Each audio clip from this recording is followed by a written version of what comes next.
McDonald's France sert plus d'1 million de clients par jour. Ces clients sont des enfants, des adultes, des adolescents et des personnes âgées. Nous estimons qu'un Français sur deux vient manger dans un de nos restaurants chaque année. À ce titre, nous avons la responsabilité de garantir à tous nos clients une alimentation sans danger. Pour garantir la sécurité alimentaire, McDonald's s'impose des contrôles réguliers. Les managers remplissent tous les jours une liste de contrôle qualité et un laboratoire indépendant effectue des prélèvements mensuels sur différents produits alimentaires. La sécurité alimentaire demande une vigilance de chaque instant. C'est la responsabilité de l'enseigne, mais avant toute chose, elle est le fruit du travail quotidien de chacun. En tant qu'équipier, vous en êtes les premiers acteurs. Comment relever le défi de la sécurité alimentaire? Vous allez le découvrir maintenant. Manipuler des produits alimentaires, c'est potentiellement manipuler des bactéries qui pour certaines peuvent être dangereuses. Les germes dangereux peuvent provoquer des intoxications alimentaires et des maladies. Dans les restaurants, 3 risques sont à maîtriser. La contamination bactérienne, la multiplication bactérienne et la destruction bactérienne. Chaque employé est acteur de la maîtrise de ces risques et nous allons vous montrer comment vous pouvez agir au quotidien. Commençons par la contamination.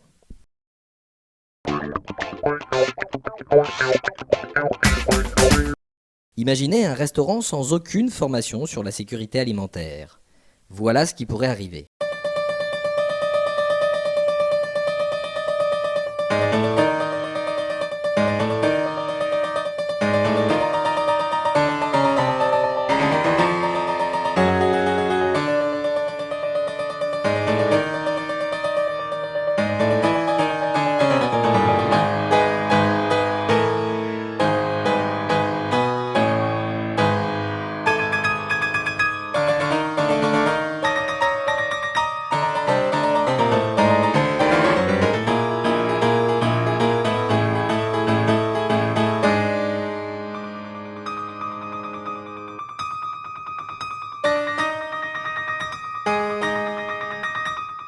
Comme vous pouvez l'imaginer, celui que vous venez de visionner est un très mauvais exemple de maîtrise du risque de contamination.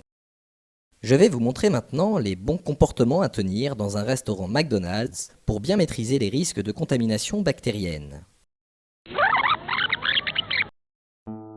Voici Alain, équipier chez McDonald's. Les vêtements portés à l'extérieur sont considérés comme sales car ils ont été en contact avec diverses sources de contamination. Il est nécessaire de porter une tenue spécifique pour le travail. Cette tenue ne doit pas être portée à l'extérieur du restaurant. Elle doit être propre et changée chaque jour. Vous disposerez pour cela d'un nombre d'uniformes suffisant. Les bijoux sont porteurs de germes et peuvent contaminer les aliments manipulés. Il faut donc les enlever avant toute prise de poste. Seule l'alliance est tolérée. Les cheveux et la barbe sont porteurs de bactéries. Ils doivent être protégés afin d'éviter tout contact avec les aliments. Les hommes doivent être rasés et leurs cheveux protégés par un filet ou une casquette pleine. Les femmes doivent avoir les cheveux attachés et protégés par un filet ou une casquette pleine. Les coupures sur les doigts doivent être impérativement protégées avec un pansement et un doigtier.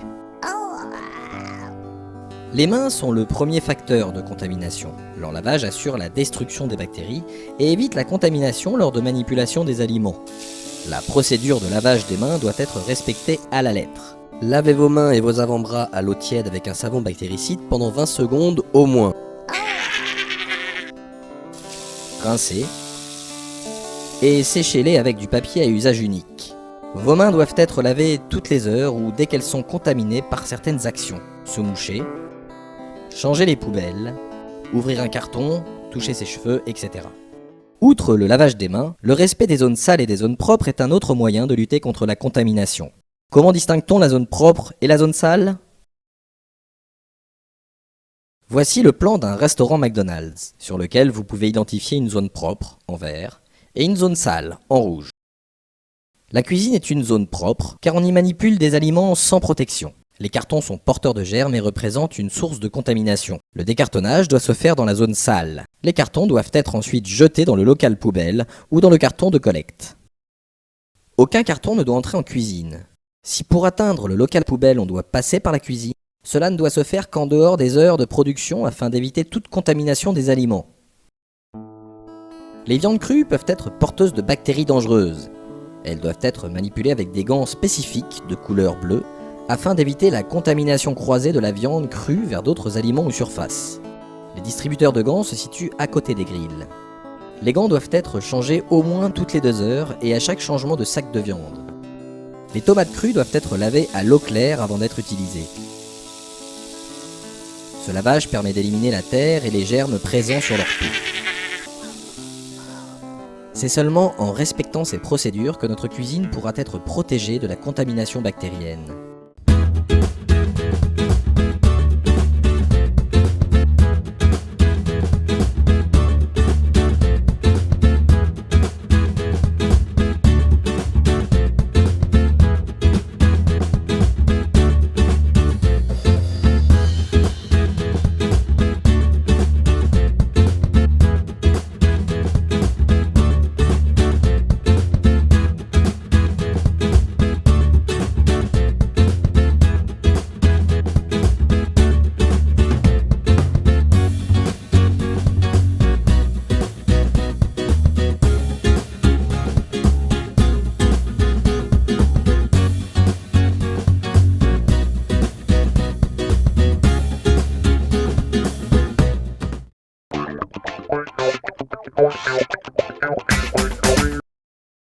Afin d'empêcher la multiplication des bactéries, il faut bien respecter la chaîne du froid.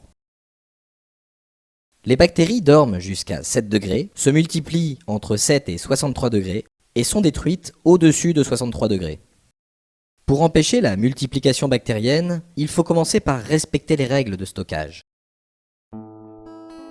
Les produits frais doivent être conservés entre 1 et 4 degrés et les produits surgelés entre moins 18 et moins 23 degrés. Ces températures ralentissent ou empêchent le développement des bactéries.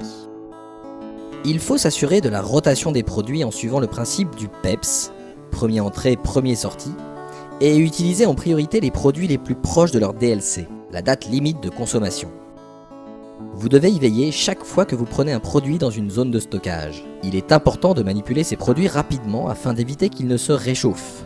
Il faut veiller aussi à bien refermer les portes des chambres froides ou des armoires réfrigérées ou surgelées. Afin de préparer des sandwichs chauds, certains produits sont conservés en cuisine à température ambiante. Leur durée de vie est limitée et suivie par une horloge de traçabilité. Vous devez déclencher l'horloge chaque fois que vous mettez un produit à température ambiante sur la table à garniture, là où vous avez préparé les aliments. L'horloge sonne lorsque le produit est périmé et doit être jeté. Si Alain avait quand même pris le bacon, voilà ce qui se serait passé.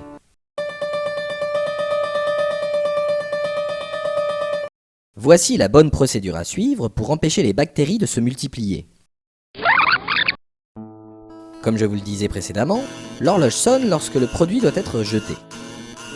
Le produit doit être retiré de la table à garniture et jeté. Il faut ensuite le noter sur la feuille de perte qui se trouve à proximité de la poubelle.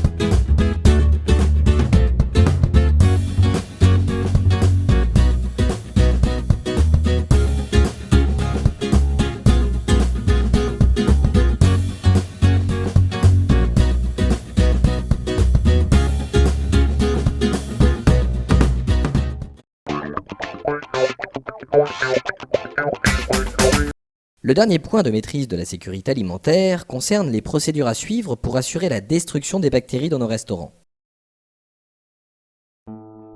Le nettoyage des sols doit être effectué au moins une fois par jour et aussi souvent que nécessaire à l'aide de produits spécifiques soigneusement dosés. N'hésitez pas à répéter ces opérations de nettoyage au fur et à mesure pour vous assurer de la destruction bactérienne. Les petits équipements doivent être nettoyés et aseptisés toutes les 4 heures, à la plonge ou avec un lave-plateau.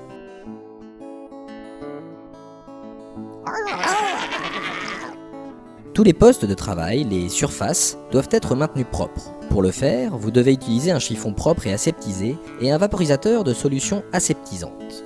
Il ne faut jamais vaporiser d'aseptisant directement sur les surfaces, mais toujours sur le chiffon afin d'éviter les projections d'aseptisant sur les aliments. Après utilisation, les chiffons sales devront être déposés dans le seau prévu à cet effet.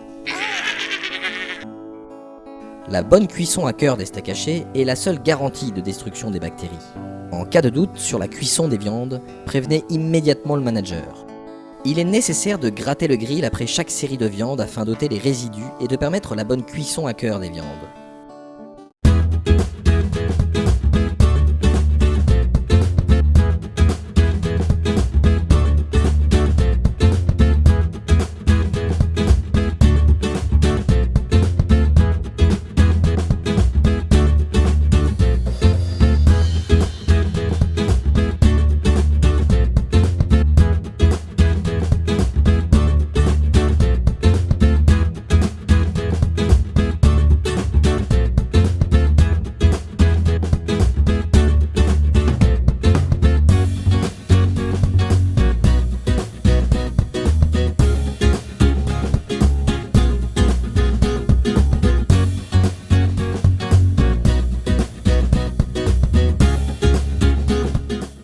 Nous voici arrivés à la fin de cette formation. Avant de vous quitter, je tiens à vous rappeler les 3 points clés à maîtriser pour garantir la sécurité alimentaire au sein de votre restaurant McDonald's. La contamination concerne l'hygiène et la santé du personnel et la manipulation des produits. La multiplication concerne la température et la DLC. Pour finir, la destruction concerne le nettoyage, l'aseptisation et la cuisson.